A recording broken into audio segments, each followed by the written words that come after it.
Hi, and welcome back to Life Lessons with Love. I know I said I will post bi weekly as I launch this channel, but sometimes I'll be moved to share something that I want to post sooner, hence today's video. Have you ever met someone who chews with their mouth open, interrupts every conversation, or somehow manages to turn a simple dinner into a full contact sport? If so, congratulations, you've discovered why etiquette exists. Today we're talking about manners. And a childhood book that recently resurfaced in my memory is called Soup Should Be Seen and Not Heard by Beth, Brainard, and Sheila Behr. My sister and I had this book growing up, and somehow after all these years, I was lucky enough to remember it. Now I have a copy for my grandchildren, and flipping through it reminded me that while times change, good manners never really go out of style. What surprised me is how much this little book covers: greetings and introductions, table manners, plate settings, writing letters, thank you notes, dressing and grooming, party manners, public courtesy, and even handling difficult situations. In other words, it's not really a book about rules, it's a book about life skills. So, what is etiquette? When people hear the word etiquette, they sometimes picture fancy dinners, tiny forks, and people speaking with perfect manners. But etiquette isn't about being fancy. It's about making other people feel comfortable, respected, and valued. It's the way we carry ourselves. At its core, etiquette is simply consideration for others and ourselves. It's about saying please and thank you and beyond that. It's showing up on time. It's introducing people properly.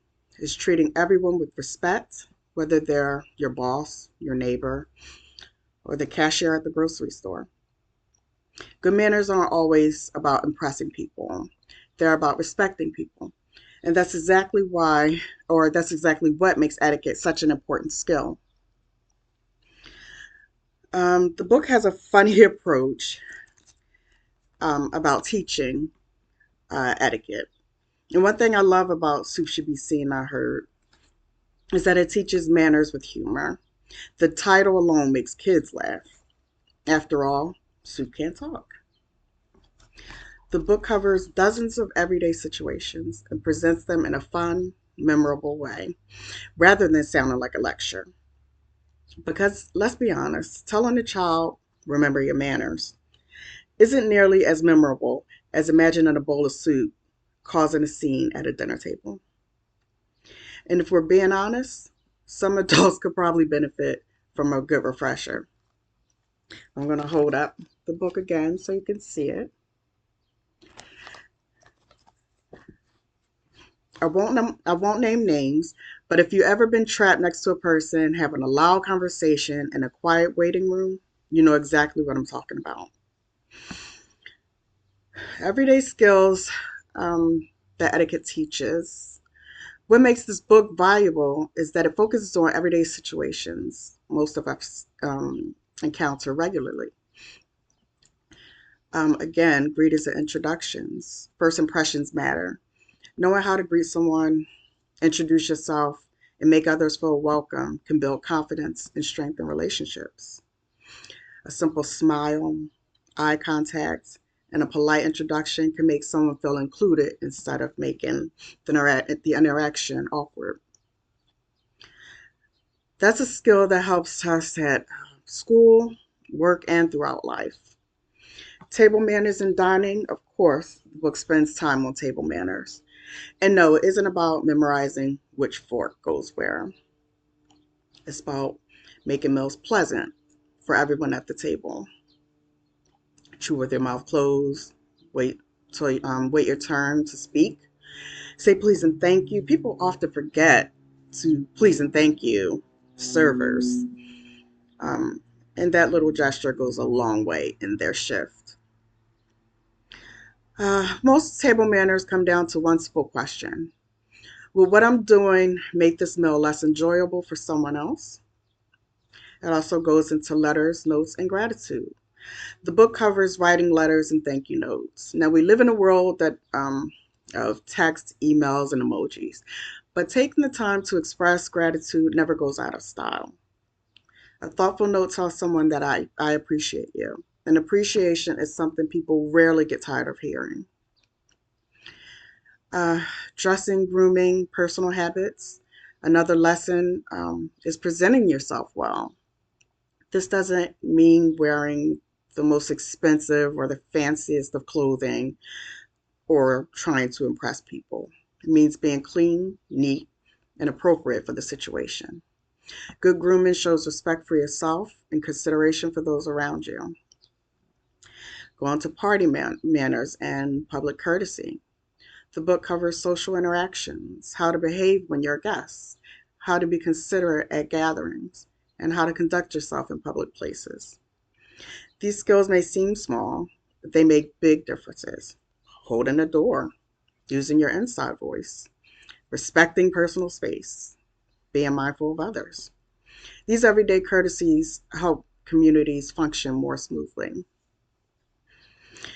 Uh, it also touches on handling difficult situations.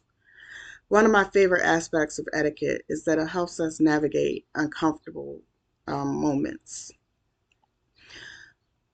What you do, what do you do when someone is rude? How do you disagree respectfully? How do you handle mistakes and understandings or embarrassing situations? Etiquette doesn't eliminate difficult moments. It gives us tools to manage them with grace. It teaches us patience, self-control. It teaches respect. And those qualities are just as valuable today as they were when this book was first published. Uh, Actually, now with how much the world is changing, it may be even more valuable. The truth is, etiquette isn't about being perfect. Everyone forgets a please sometimes. Uh, we may even interrupt on occasion. Everyone has moments where they're less polished than they would like to be. But what matters is making an effort. Good manners show respect. Good manners build relationships. Good manners helps us to communicate, to connect, to navigate life more successfully. And that's why a book like Soup Should Be Seen, Not Heard still resonates today. Beneath the humor and playful illustrations, it's a timely message. How we treat people and how we carry ourselves truly matters. And that's a lesson worth passing from one generation to the next. If you enjoyed this video, don't forget to like, subscribe, and share it with someone who appreciates practical life skills. Until next time, keep learning, keep growing, and keep practicing the small acts of courtesy that makes everyday life a little bit better for everyone. Take care, and I'll see you in the next lesson.